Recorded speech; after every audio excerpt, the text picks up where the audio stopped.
घरे आजुए के रात करे मनवा सबके लगई हो।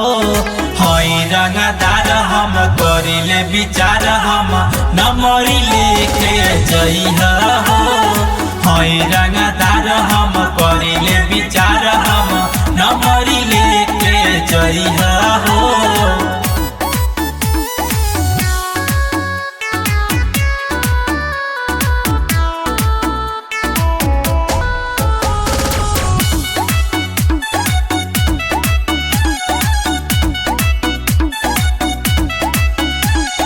बाड़ू फूल झरी हो गोरी तू त लागत तोहरो के करतानी फूलओ से स्वागत। बाड़ू फूल झरी हो गोरी तू त लागत तोहरो के करतानी फूलओ से स्वागत। लागल बाटे भीड़ देखी लोगवन के रील तनी लहंगा उठइहा हो।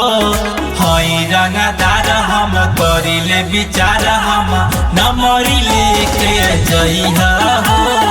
हई रंगदार हम करिले विचार हम नमरी लेके जइहा हो।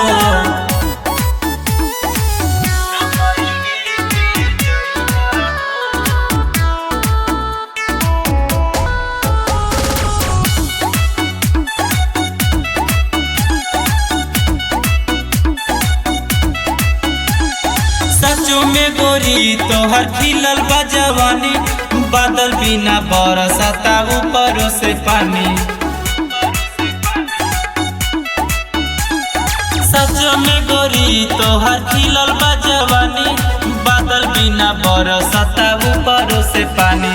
सूर्य देव प्रेमी बाटे रखले कटारी पतरी कमरिया हिलइहा हो। हई रंगदार हम करिले विचार हम नमरी लेके जइहा हो। हई रंगदार हम करिले विचार हम नमरी लेके जइहा हो।